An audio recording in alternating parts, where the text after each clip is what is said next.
aku terjaga dari tidurku, takut jelang pagi hari.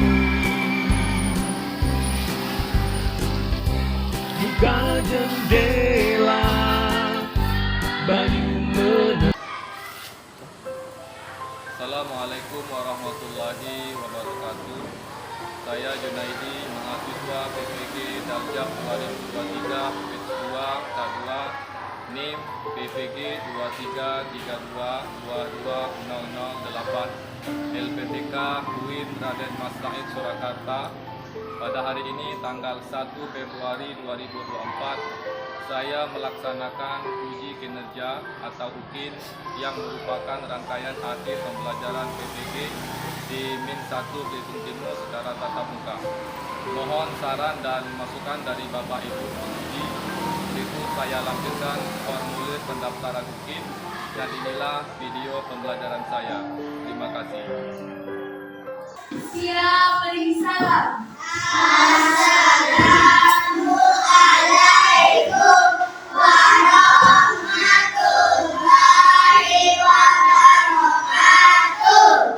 Waalaikumsalam warahmatullahi wabarakatuh. Ya, silakan semuanya anak-anak sekalian. Apa kabar anak-anakku sekalian? Alhamdulillah, Allahu Akbar. Alhamdulillah, ya, Bapak lihat kali ini wajahnya sangat cerah ya. Alhamdulillah. Oke, Bapak absen dulu nih. Siapa yang tidak masuk hari ini? Masih 6 orang ya? Apa itu alasannya? Sakit ya? Oh, ya. Jadi Ilham masih sakit, kita doakan semoga Ilham cepat sembuh dan dapat mengikuti pelajaran secara bersama-sama. Amin. Oke, anak-anakku sekalian, sebelum memasuki kegiatan pembelajaran kita, ya, marilah kita menyanyikan lagu nasional. Semuanya berdiri dulu. Semuanya berdiri. Kita menyanyikan lagu apa ini? Ada Sonang-Sonang Bergembira, ada Malam Negeri. Ya, begitu negeri atau gimana? Gerak-gerak ya, semuanya berdiri.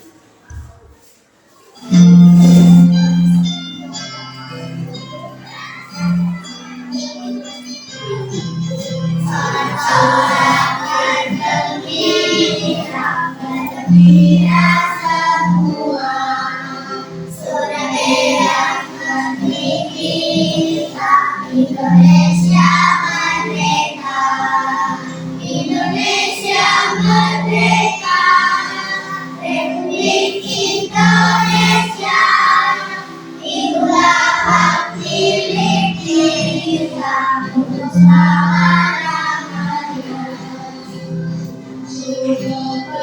Bergembira, bergembira semua, sudah bebas negeri kita, Indonesia merdeka, Indonesia merdeka, Republik Indonesia, itulah hak milik kita untuk selama-lamanya.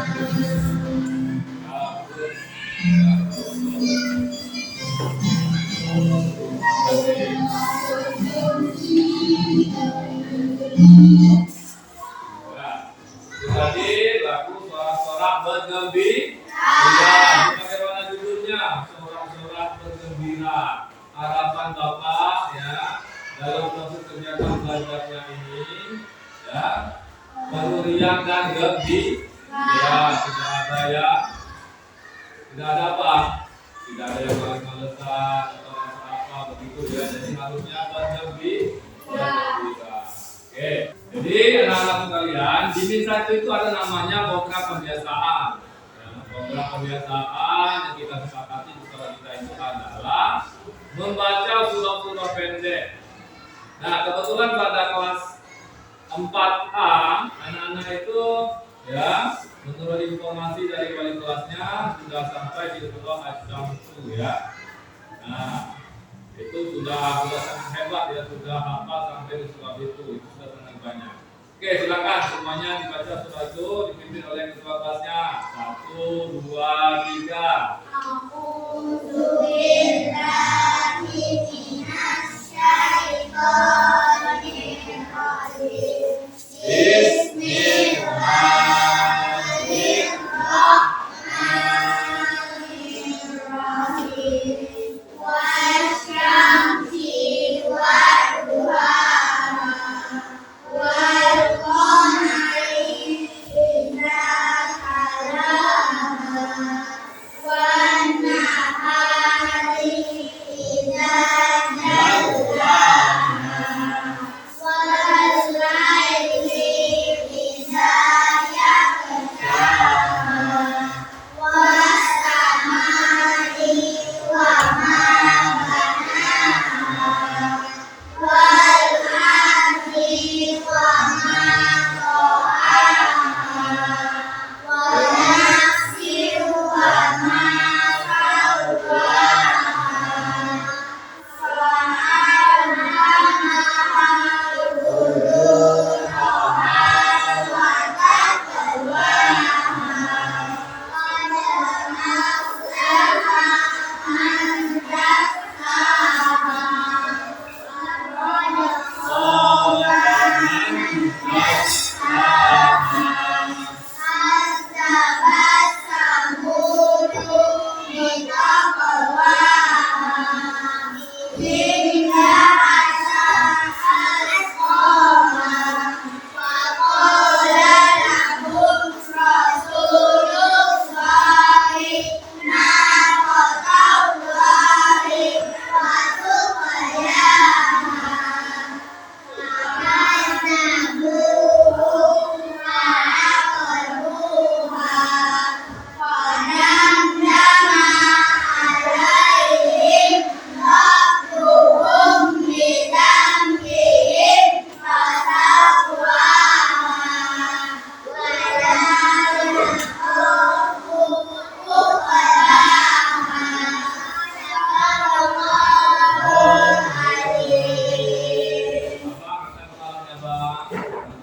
صدق الله العظيم. Oke, alhamdulillah ternyata anak-anak semuanya hafal surah ya Asy-Syamsu itu ya, Wasyamsi wadduhaha ya. Nah, surah itu tergolong panjang nah ya. Berapa ayat di jumlahnya? 15. Ya, itu panjang. Tapi alhamdulillah anak-anak hafal semua. Kamu hafal sudah. Coba nanti kamu punya teman di sekolah, di sekolah tanya hafal nggak kamu surah Asy-Syamsu? Ya, pasti tidak hafal. Ada sih beberapa yang hafal, tidak semuanya. Ya. Nah, kalau di sini kan sekolah madrasah ibtidaiyah yang di bawah naungan Kementerian Agama, ya, kita itu ada belajar namanya pelajaran agama, ada fikih, ada akhlak, ada Al-Quran hadis, ada bahasa Arab, apa lagi ada SKI. Itu bedanya kita dengan sekolah dasar lainnya, ya. Ya, jadi setiap sekolah itu ada kekurangan dan ada kelebihan masing-masing. Kebetulan anak-anak sekarang lebihnya itu bisa mempelajari ilmu agama, ya. Sholatnya bagaimana, semuanya dipelajari. Nah, kita harus patut bersyukur. Nanti anak-anak keluar dari min 1 tamat untuk menyambung ke sekolah lainnya, misalnya SMP atau MTS, anak-anak sudah punya modal, punya hafalannya yang bagus, baik dan banyak. Oke, jadi anak-anakku sekalian, di sini Bapak ya, sebelum kita memasuki inti dari kegiatan pembelajaran kita pada pagi hari ini, Bapak ingin menyampaikan ya, memberikan motivasi dan semangat kepada anak-anak sekalian ya. Pentingnya pelajaran Al-Quran hadis. Al-Quran itu merupakan kitab ya, kitabnya kita umat Islam, juga diperuntukkan untuk umat-umat yang lainnya ya. Nah, sedangkan Al-Quran hadis itu merupakan dari perkataan, ucapan dan ikrar Nabi Muhammad Sallallahu Alaihi Wasallam. Jadi kedua kitab ini, Al-Quran dan hadis merupakan pedoman daripada kita sebagai umat Islam ya, petunjuk ya untuk menjalani hidup kita. Nah, jadi anak-anakku sekalian, dalam membaca Al-Quran itu ada namanya ilmu tajwid. Ya. Ilmu tajwid ini sangat penting dalam membaca Al-Quran. Ya, betul tidaknya, benar baiknya, ya anak-anak membaca Al-Quran itu ditentukan sebagaimana sejauh mana memahami ilmu tajwid. Ya, kalau memahami ilmu tajwid, insya Allah membaca Al-Qurannya itu baik dan benar. Nah, kebetulan pada hari ini yang akan kita bahas adalah ilmu tajwidnya itu ya menyangkut materi tentang qalqalah. Qalqalah itu mempunyai arti yakni pantulan. Itu ya. Nah, selanjutnya Bapak ini menyampaikan adapun tujuan pembelajaran kita pada hari ini ya menyangkut materi qalqalah. Apa tujuan yang pertama? Coba perhatikan, dengarkan. Ya, dengarkan. Tujuan yang pertama adalah ya anak-anak itu diharapkan mampu menyebutkan huruf-huruf qalqalah. Ada berapa hurufnya nanti? Harapannya setelah belajar anak-anak dapat menyebutkan berapa jumlah hurufnya itu ada berapa, misalnya seperti itu. Tujuan yang kedua, anak-anak itu diharapkan memahami ya pengertian daripada qalqalah, termasuk terbagi menjadi berapa seperti itu.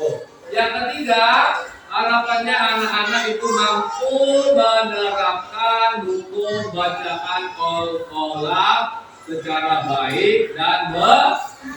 Itu ada tiga ya. Itu tujuan pembelajaran kita pada hari ini. Oke, sekarang Bapak tanya kepada anak-anak sekalian. Ada yang sudah mengenal huruf qalqalah? Sudah ada yang mengetahui huruf qalqalah apa saja? Ada sudah ya? Nah, yang belum banyak juga ya. Ada sebagian yang sudah mengenal, ada juga sebagian yang belum mengenali apa saja huruf qalqalah itu ya. Coba yang sudah tahu tadi berapa jumlah huruf qalqalah? Ya, dia sudah tahu ada 5 huruf qalqalah.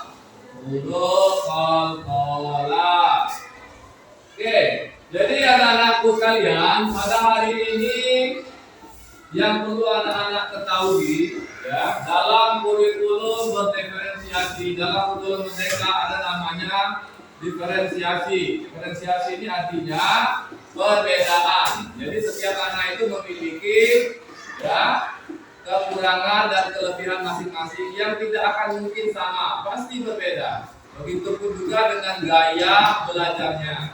Ada yang belajarnya sambil bermain, ada yang belajarnya sambil melukis, ada juga yang sangat serius ya. Ada yang belajarnya terganggu karena bisikan, suara keras, ada seperti itu. Nah, di sini Bapak bagikan lembar kertas, silakan tuliskan. Tulis nama, hobinya apa, seperti itu. Ya, tulis saja namanya. Kemudian hobinya apa? Ya, tulis nama, hobinya apa?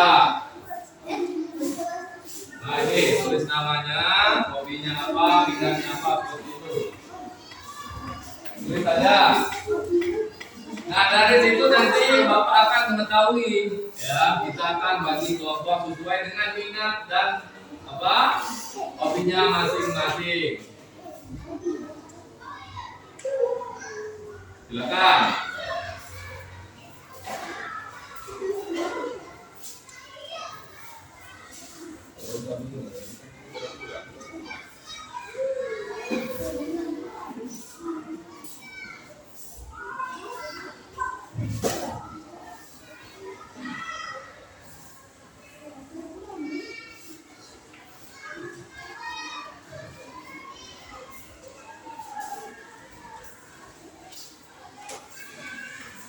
Sudah semua?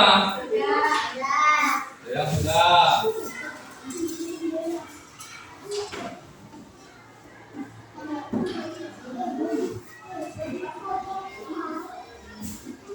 Oke. Kelompok. Nah. Nah. Kelompok satu mana?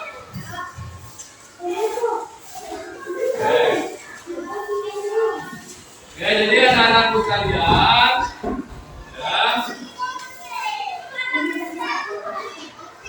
Nah, dari hasil hobi dan minat anak-anak sekalian di sini, ya, yang pertama Bapak lihat anak-anak itu ada hobinya bermain bola ya, seperti itu. Ada yang hobinya bernyanyi. Ada juga hobinya itu apa? Hobinya itu berbicara atau public speaking. Nah, jadi dari ketiga ini nanti ya, Bapak akan kelompokkan sesuai dengan minatnya. Ya, minatnya bernyanyi nanti di kelompok 3. Minatnya yang hobi berbicara di depan ya, kelompok 2. Dan kelompok 1 ya, itu kita kelompokkan ya anak-anak yang hobinya melukis atau menggambar. Jadi kelompok 1 itu kita kelompokkan sesuai dengan hobinya. Hobinya yang menggambar di sini. Hobinya atau minatnya berbicara ya. Public speaking ya. Ini biasanya orang yang berbicara di depan umum seperti itu ya, kita kelompokkan di kelompok 2. Selanjutnya di kelompok 3 kita akan kelompokkan yang hobinya bernyanyi di sini di kelompok 3. Oke, itu ya. Jadi kelompok 1, kelompok 2, kelompok 3. Ada berapa kelompok kita? Ada 3 kelompok. Nah, jadi anak-anakku sekalian, sebelum kita memasuki proses kegiatan pembelajaran nantinya. Di sini Bapak ingin memberikan materi berupa video, silakan disaksikan. Ya. Ini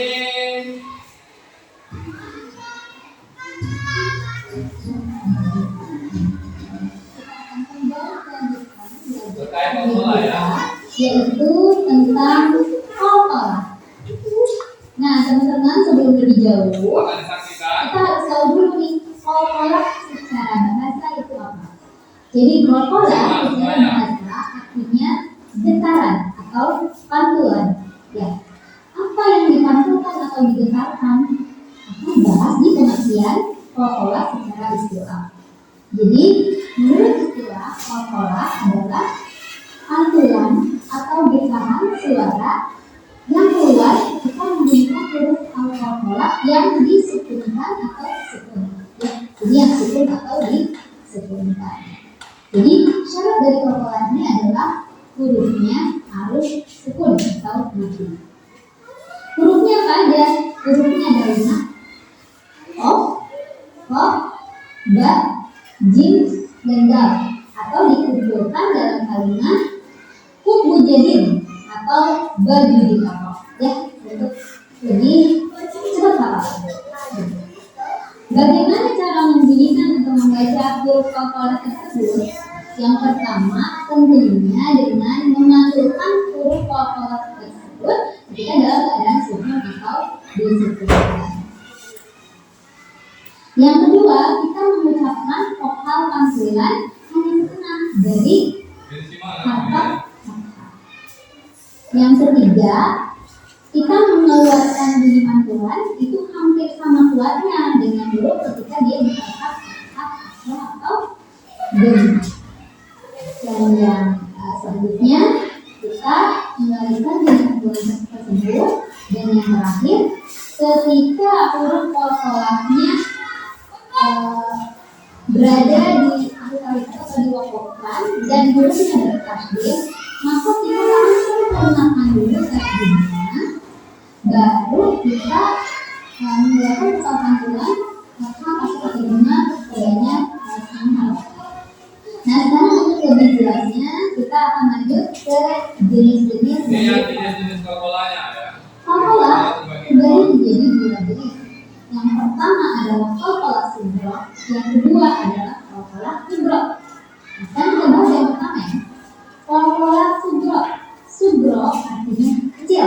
Jadi kita mantulinnya kecil aja. Nah, gimana kalau kita menentukan qalqalah sughra? Qalqalah sughra itu terjadi ketika ada huruf qalqalah yang sudah mati dari tadinya atau sudah sukun dari asalnya. Jadi qalqalah sughra itu hurufnya seperti ini. Oke, harusnya total dia baru dari asalnya seperti ini. Jadi asal segini. Kemudian kalau kita bisa membaca qalqalah, maka dia disebutkan. Oke, sudah semua diperhatikan? Sudah dipahami? Oke, nah ini materinya Bapak tampilkan dalam bentuk video. Ya. Nah, yang kedua, materinya Bapak tampilkan dalam bentuk teks ya. Bapak dan anak-anak yang kesulitan dalam memahami materi. Ya, biasanya ada anak-anak itu yang kesulitan dalam memahami materi dalam bentuk video. Nah, ini Bapak tampilkan dalam bentuk teks. Silakan dibaca. Bedaan qalqalah kubra dan sughra. Data. Definisi qalqalah. Perhatikan ke depan. Jadi qalqalah ya, qalqalah dalam artinya ya, secara bahasa wujudnya ya bermakna pantulan. Ya, qalqalah itu artinya pantulan. Namun sementara secara istilah hukum bacaan qalqalah merupakan bacaan yang mengeluarkan suara tambahan atau pantulan pada huruf-huruf qalqalah yang dibaca sukun atau mati. Jadi huruf qalqalah yang ada 5 tadi dia baru berlaku dibaca qalqalah ketika dia sukun. Ya, itu. Paham? Sudah pahami? Ya, oke, selanjutnya silakan baca lagi. Nah, qalqalah juga itu ada 2. Ya, dibagi 2, qalqalah kubra dan qalqalah kubra. Qalqalah kubra itu merupakan hukum bacaan tajwid yang dibaca dengan suara memantul pelan. Ya, kalau qalqalah kubra, ya kebalikannya daripada qalqalah sughra. Kalau qalqalah sughra itu pantulnya kecil, kalau qalqalah kubra pantulnya itu besar. Bisa dipahami?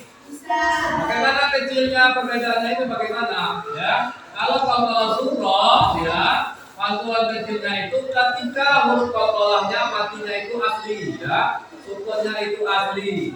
Kalau qalqalah kubra, huruf qalqalahnya itu hidup, ya tidak mati. Namun dia dibaca qalqalah ketika dia diwaqafkan, ya ketika dibaca waqaf atau diberhentikan. Paham?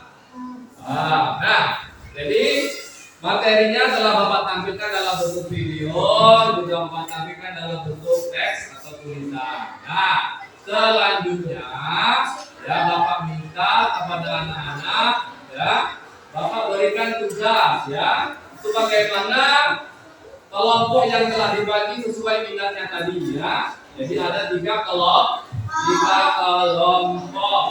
Oke. Nah, karena di sini ada yang suka bernyanyi, ada yang public speaking, ada juga yang hobinya melukis atau menggambar. Nah, perintahnya adalah, kamu berikan kamu buatlah sebuah kesimpulan atau definisi terkait qalqalah yang kita pelajari tadi. Paham ya? Nah, bagi yang hobi bernyanyi, buatlah sebuah lagu ya tentang materi yang kita pelajari. Bagi yang hobinya melukis, ya buatlah apa yang dilukis terkait materi yang kita pelajari tadi. Begitu juga dengan public speaking ya. Begitu, bisa dipahami?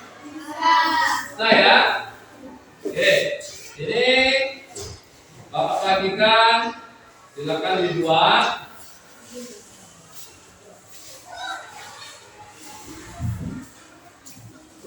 Ini tugasnya buat kelompok ya, bukan kerjakan masing-masing. Oke, buatlah lagunya. Ya, bagi tadi lagu, yang ketiga buatlah lagunya. Oke, silakan dibuat.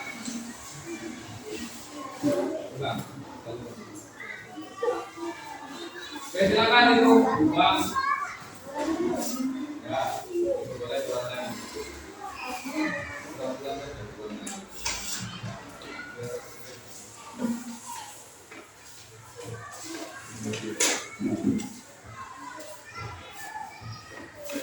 Akhirnya turunkan, Bang.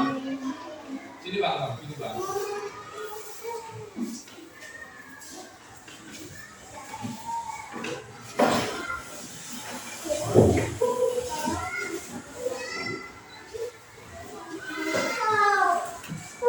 Kerjakanlah sebagaimana perintah, ya. Kelompok satu tadi dikelompokkan sesuai dengan minatnya masing-masing.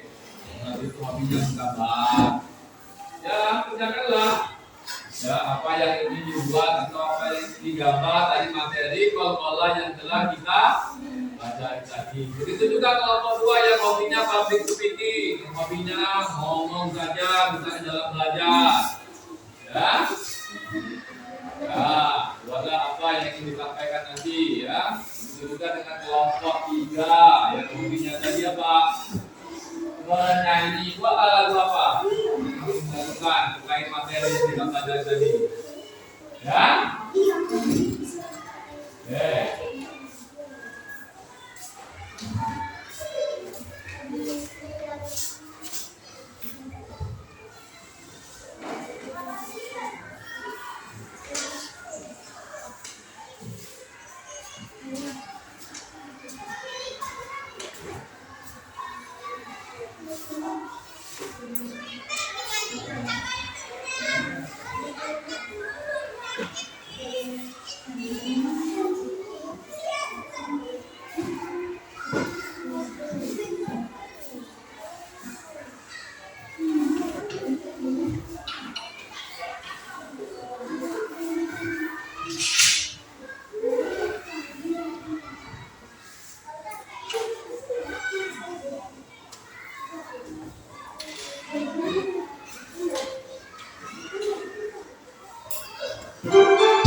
Kelompok satu sudah.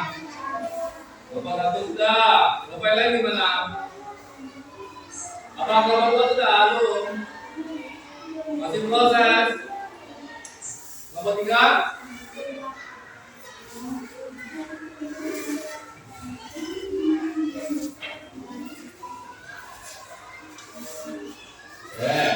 Terus.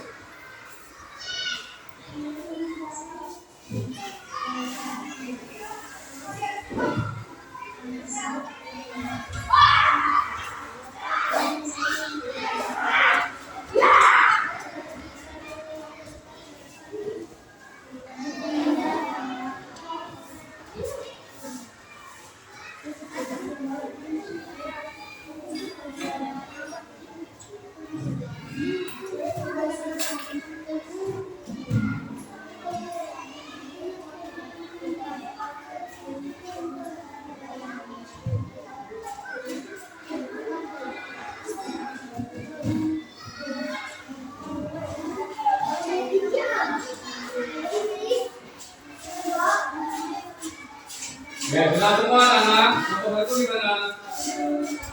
Kelompok satu sudah. Kelompok dua hampir selesai, sebentar lagi. Kelompok tiga gimana? Nyanyi lagu apa ini? Ya, kelompok lah. Nyanyinya apa lagunya? Boleh tak? Oh ya. Oke. Sekarang Bapak minta jadi per kelompok itu maju 1 satu ya ke depan ya. Jadi satu kelompoknya semuanya maju, kemudian jelaskan ya. Kalau yang nyanyi nanti akan bernyanyi. Silakan dari kelompok satu.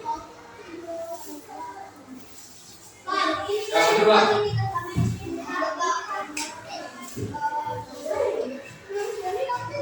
Sini. Tiga. Nah, mundur lagi Pak. Ini apa yang kedua?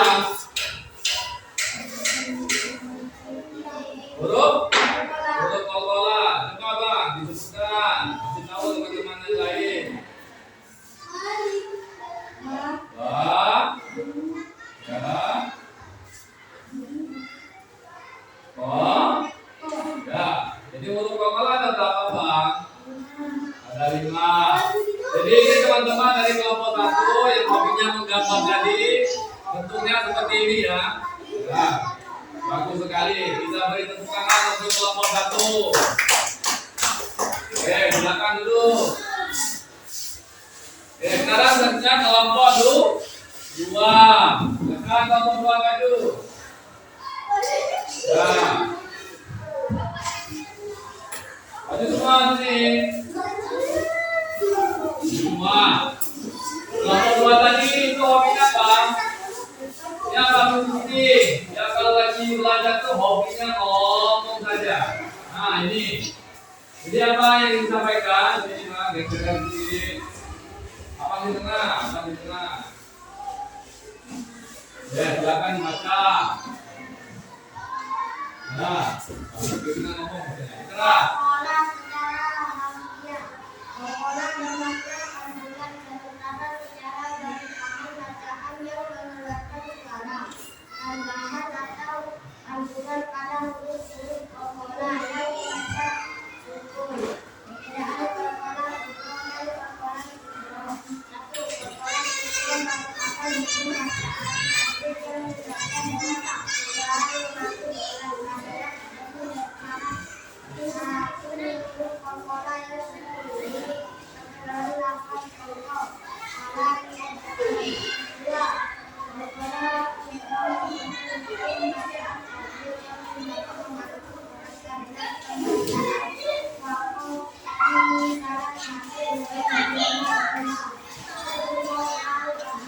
Nah, itu kelompok 2.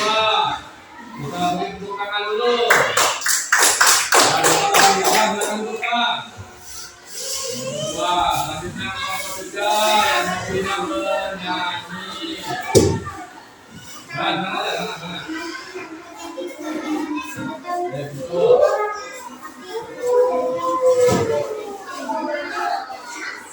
Mana seksian ada?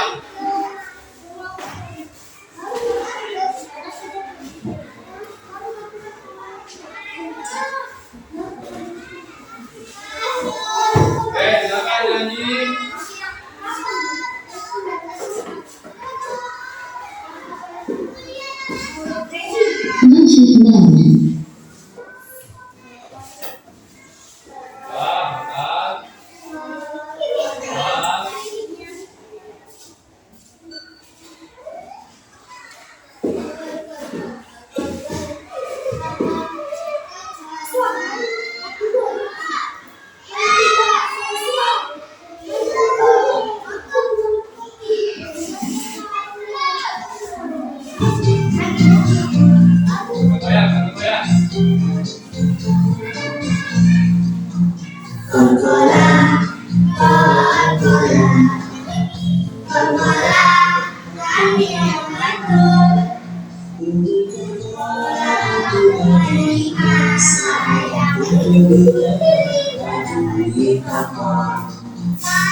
Itu ada di masa kumpul di dalam baju toko. Satu dua haji tidak ada 40 kok.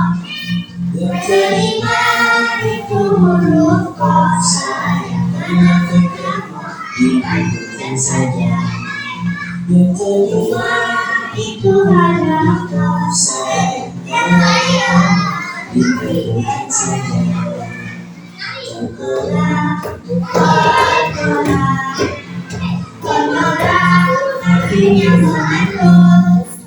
Untuk kokola itu ada di asa, untuk dibentuk baju di toko.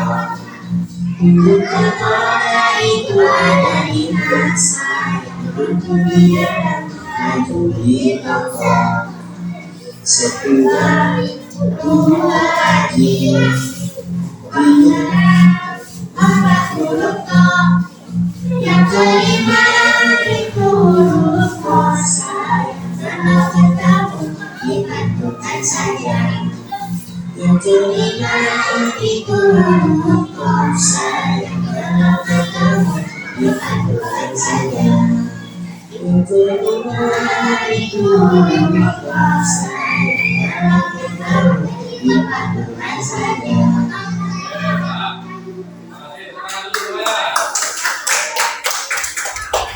Oke, jadi anak-anakku sekalian, dari apa yang telah anak-anak tampilkan tadi, ya kita dapat menyimpulkan ternyata pertama huruf kokola itu artinya apa?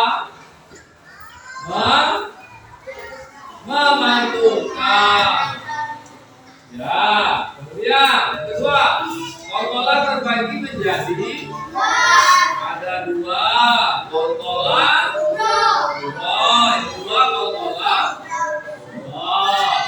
Kemudian ada berapa jumlah huruf kokola?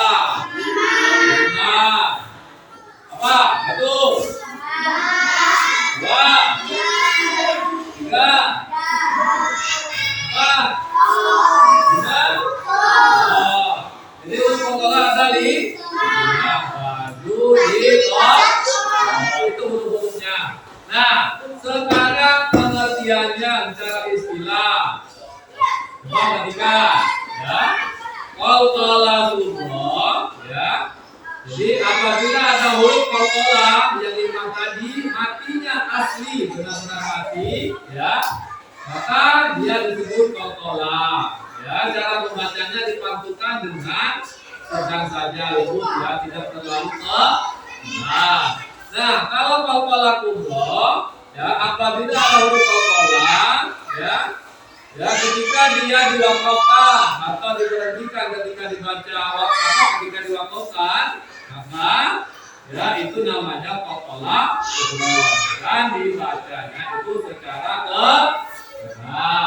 Bisa dipahami? Bisa? Alhamdulillah. Itu namanya huruf kokola. Nah, jadi anak-anakku sekalian, di sini Bapak akan membagikan LKPD, silakan dikerjakan di rumah saja. Nanti dikerjakan di rumah ya. Ini ya.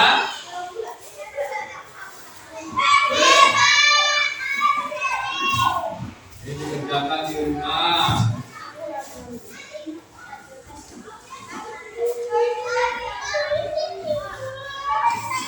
Jadi bukan itu adalah menjodohkan. Contoh kolkolanya ya. Apa yang cocok nanti diberikan apa itu ya. Bisa ya? Oke. Nah, jadi anak-anakku sekalian, itulah ya, proses kegiatan pembelajaran kita pada hari ini ya, tentang materi kolkola. Ya, Bapak berharap anak-anak sekalian dapat memahami apa itu kolkola, bagaimana perbedaannya dengan kokola sumro dan kokola kumro dan berapa lagi. Bisa dipahami? Bisa?